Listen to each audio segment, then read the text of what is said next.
Okay, so I'm going to do a quick review now of The Ultimate CPA Practice in the New Economy by Salim Omar. I'm going to go through some of the main parts of the book into a little bit of detail, but you'll be able to tell whether the book is a good fit for you and whether you should be reading it right now based on this, and then you can decide whether to pick it up on your own. So the book is based on the idea that accountants work too hard, earn too little, and take their worries home from the office. The main cause of these problems is that CPAs spend years learning and developing the technical knowledge and very little time, if any, learning the essential business skills. So Salim believes that too many CPAs don't enjoy the financial rewards and personal satisfaction they really should from being an accountant. And he wants to teach you the skills to achieve revenue growth, work less hours, get loyal clients, and the best talent on the market. He believes this can be achieved also not by being the best CPA or being the smartest. If these things seem to resonate with you, then you should definitely keep moving on in the presentation and pick up the book. So his ideas on where to start. The first is the willingness to change and to reinvent anything that's necessary so that what you're working on, so that you can determine what's working, what's not, and then actively work to fix what's not working. To do this, you should establish what's called a strategic objective. This is a one-page document that you write, which describes your practice at its best and addresses the following big questions: who you are, how you operate, who you serve, and your competitive advantage. To create this, you'll need to sit down and develop a clear vision of where you want to go with your practice, not just we want to eventually grow. Envision in your mind exactly what it will be like at some stage in the future, maybe 3, 5, 10 years down the road. The more precise you make it, the better. You can review this with your staff and get feedback from them, and then make sure you share it with everyone in your practice. Working on your practice also means working on the practice rather than in it. So this means working on the business development aspect rather than just doing the technical accounting work, which I'm sure you've heard this before. He also says the main reason that CPA firms struggle is because they don't stand out. You need to differentiate yourself from the competition. And he'll explain how in the book, and I'll go through it a little bit in this presentation. The last part is to streamline your practice, and there are a few specific things we'll go over to address that. So the first thing to streamline your practice is time management. He breaks this down into 3 sections, including boycotting your phone, organizing your time into blocks, and learning how to say no. With boycotting your phone, this means sending all your calls through an administrative team so they can screen your calls and route them to the appropriate person, which is often not you.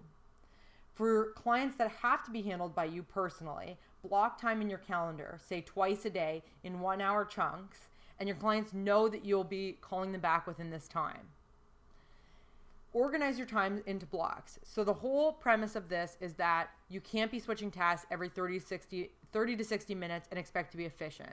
You have to do things in chunks of time because every time you attack a new task, it takes time to get into that task. Rather than going into it 10 separate times, just do it once or twice and try and finish it within that one chunk of time. And the last part is learning how to say no. This is saying no to clients that take up way too much time, employees that are popping into your office all the time. You need to get into the habit of not agreeing to any and all requests. Focus instead on what is the best and most rewarding, most enjoyable experience for the client, and you will dominate the marketplace. Okay, so now we're going to talk about how to create a world-class practice. So this is just an outline of his suggestions. If you're interested in this part, and I think these are some really great suggestions, I would pick up the book.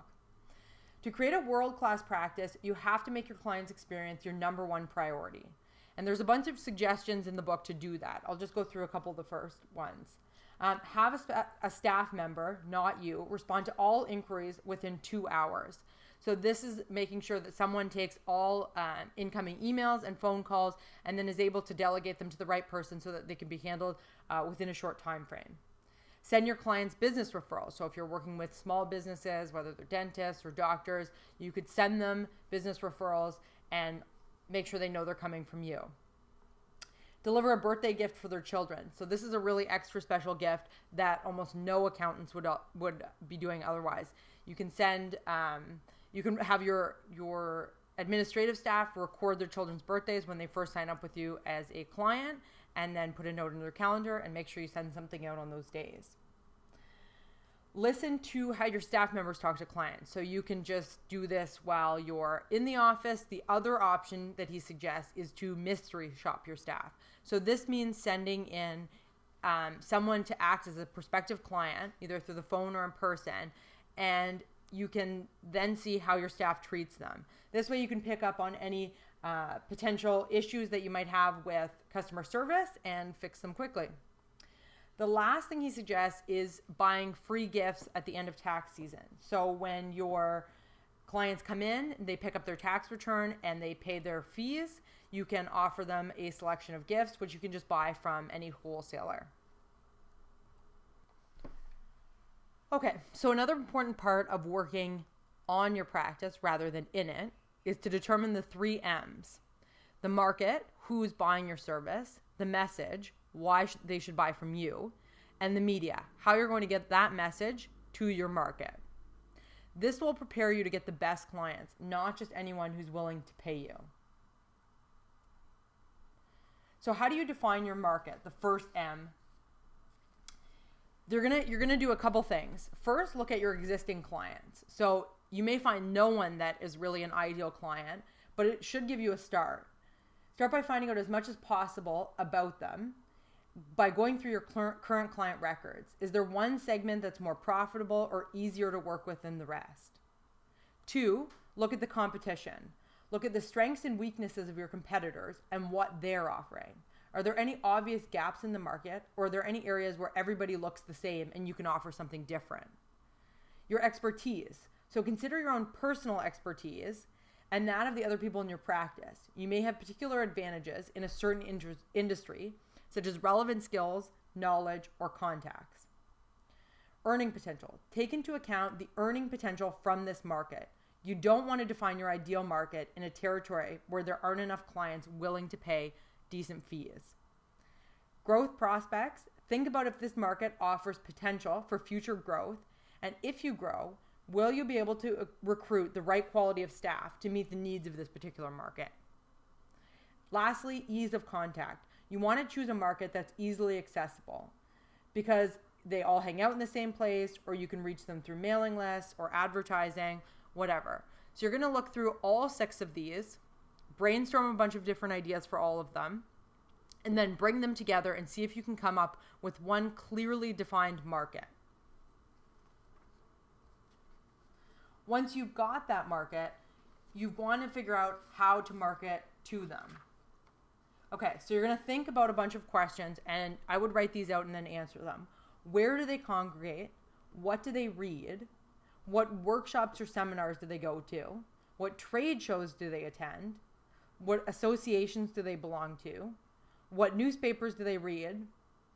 And where can you reach them in large numbers and affordably? Again, by yourself or with partners, I would sit down and brainstorm all of these. Okay. So once you've defined your target market, you want to position yourself as an expert to that market. You want to be seen as the go-to person in that field. The ways that you can do this are a couple different things. It includes white papers and special reports. So these are basically small reports on something that your target audience is really interested in. It could be marketing or a particular way in which they can reduce taxes. Salim actually uses one on his website, how to drastically reduce your taxes by as much as 62% this year and put thousands back in your pocket. You can see that on the right-hand side there. So you want to offer something once you actually talk to your audience a bit and figure out what is important to them. Or perhaps over the years, you already have this knowledge just by meeting with them on a regular basis. Public speaking is another way, and this is a great way because most people don't like to public speak. So there's actually a lot of room in this area to promote yourself as a CPA. Again, you could take the topic of your white paper and expand on it in a public speaking format. Press releases are something that can actually be really easy once you're doing a lot of interesting things. You'll find that people in the news will actually come to you because they know that you've written lots of articles or done lots of different interesting things. Writing articles is another great way to make you seem like an expert. When you see that someone's published an article in a magazine or a part of a book, you automatically think that they have an expertise in that particular field. Writing a book seems intimidating, but it can be something that's just over the years, once you've built up some articles and white papers, putting together all that information in a book isn't so intimidating. And the last is creating a product. So this could be something like audio tapes or a small ebook, something that you can offer at a really low price to basically get to a wide audience. Again, you want it to be something that your main audience is really interested in. Okay, so another few options is to do video marketing and podcasting. This one is a little bit more technical, but once you get the swing of it, it's not too tough. And because almost no one's doing this, there's a lot of room for you to become pretty popular in that field, especially if you target one particular audience. Seminars and workshops, they're a little bit bigger than public speaking, so you could actually organize something yourself where you maybe bring in other speakers besides yourself. Teleseminars and webinars are great because you can reach a huge audience online. So you can promote this online within people within your field that are not even in your local area, and you can do it from the comfort of your office. The last one is social media. And for this, a lot of people are already trying to do this. They just find it frustrating and feel like they're not getting a lot back from it. You want to make sure that you're only doing social media that's relevant to your audience. If none of your audience is really on LinkedIn or Facebook, then you shouldn't be really spending any time on it. So once you've got your target audience, now you need to write a message to them. Poor marketing, which a lot of CPAs and CAs do, is completely about talking about the advertiser. So you're talking about yourself, your firm, your expertise. What you really want to do is talk about the target audience, why it's important to them. They don't care about you, they care about themselves. Again, it's solely focused on building awareness of your name, which is another thing your audience doesn't care about. Most people miss number 3, and it's not asking for a specific response. So you need to tell your audience exactly what to do at the end of the advertisement. Whatever you're doing, you need to give specific instructions on how they can reach out to you or contact you. And it seems like something really obvious, but most people don't do it. Your audience needs specific direction. Number 4, you have no means to measure the effectiveness. You need to come up with some way to measure how well it's working, because if it's not working, then you can stop wasting your time and you can move on to something else. Not everything is going to be a home run, and you need to be able to determine which ones are and which ones aren't. Lastly, part of poor marketing is not differentiating yourself from the competition. So you just write the same things that everyone writes. I've been in practice for this many years. I am an expert in this. And we have, we're a family run business. Everyone kind of says the same thing. You want to make sure you write something that actually stands out from your competition. You can go through some of your competitors' websites and you'll see what I mean. Okay, so writing your ad. There's going to be a lot more detail in the book about this. So if you're already hooked, you're going to want to pick it up and go through it. But Genius Marketing actually focuses on your prospect and their needs. So it talks about what they are looking for out of an accountant and how you're going to be able to fulfill those needs. It also encourages the prospect to take specific action. So either giving you an email address, calling you on the phone, sending you an email, whatever it is, it outlines it very specifically. Has specific results which can be tracked and measured. So you can see using a tool like Google Analytics, or even using a coupon code, which you get people to tell you about when they come in to use your services. That way you can see how many people actually saw the ad and how many acted on it. Stands out from the competition. If you do the 3 things above, you're already going to be standing out from the competition. So it's just in following those parts. And it's targeted towards a specific audience, which we already went through. The 4 categories of tools for genius marketers are advertising, direct mail and postcards, press releases, and other offline tools, which we'll talk about a little bit more, but there's a lot more detail in the book. So now we're going to go through the most important parts of a website. This is part of all your different advertising strategies because no matter what you do, people are likely going to check you out online before they reach out and contact you. You want to make sure you have a good website and that's different from your competitors and sets you apart. Number one, what you want to do on your website is establish a clear purpose. The single most important reason for having a website is to help build new relationships and deepen existing ones. You really want to encourage people who are interested in your services to get in touch with you. The way to do that is by giving them an invitation to share with you their contact information, specifically their email on a website. In order to do that, you need to offer some sort of incentive. Like we talked about before, this can be a white paper, a free report, downloadable audio, something that is relevant to your audience that is really going to make them want it enough to give them your email address. The next thing you want to do is keep it simple. So you want to avoid any really gimmicky flash parts of your website, anything that's going to slow it down or distract your audience from what they're there to do, which is to reach out to you and get in contact with you. You really only need 5 parts to your website. The home page, which is to encourage people to give you their contact information. So it needs to be compelling and offer some sort of incentive.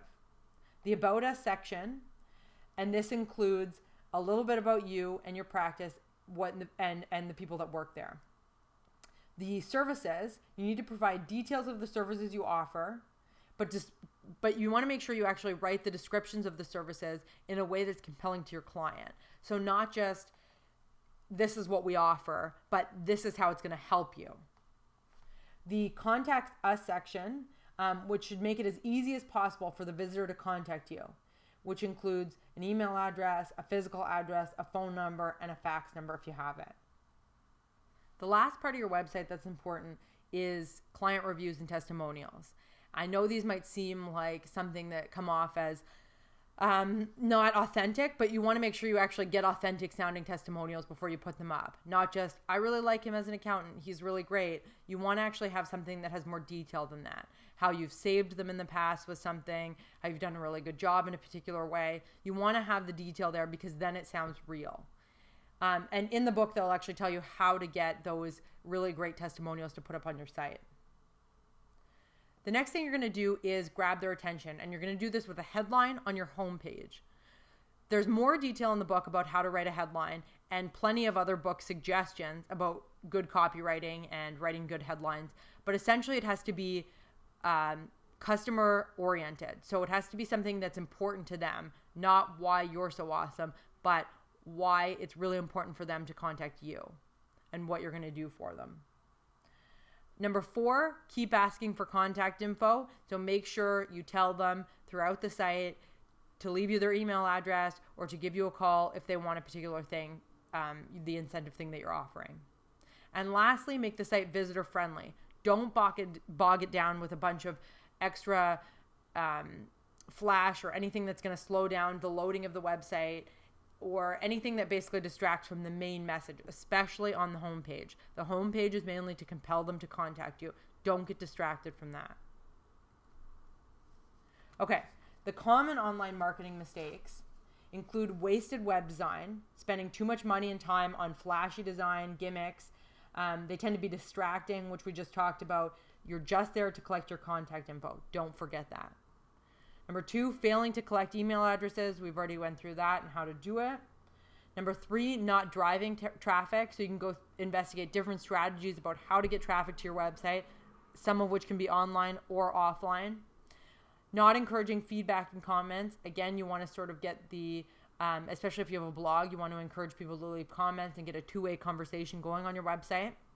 Not tracking and testing what you're doing. We talked about this briefly again. You need to make sure that every marketing event that you do, you have a way of tracking it so that you can actually see whether it's working, and if it's not, move on to the next thing. Wasting money on advertising. There are a lot of free ways to drive traffic to your website, and sometimes you don't even have to spend money. So make sure that you don't spend extra money that could be spent elsewhere. not integrating your online and offline activities, so you can actually use your online website to promote any sort of events that you have coming up or seminars. And again, you can use this to collect an email address. Do you want to hear about our upcoming events? Give us your email. Lastly, failing to capture attention. People's attention spans are very short online, so you need to use powerful headlines, clear design, and good writing to attract and hold their interest. There's a bunch of great book recommendations within this book about good copywriting that I would highly suggest you read once you're actually ready to sit down and write something for your website. Okay, so we're going to go through the 7 ways to build client relationships. This is part of building a world-class practice and working with the best clients. The first thing you can do for that is publish a printed monthly newsletter. The point of this and all of these others is to keep in contact with your accountant. Most people say they leave their current accountant because they don't keep in contact with them. So these are just various touch points throughout the year that you can reach out and have contact with your clients. Now, most people don't want to do the printed monthly newsletter because they've had bad results, but that's probably because you're using a canned monthly newsletter that's just being sent out on your behalf. Typically, these are really boring. Nobody likes to read them, so they won't give you good results. He has some suggestions in the book about how to write your own newsletter, or you can even subscribe to a program that he has that'll offer you much more enjoyable newsletters that you can send to your clients. Sending personal cards and gifts. So this can be for your business anniversary, for your client's birthday.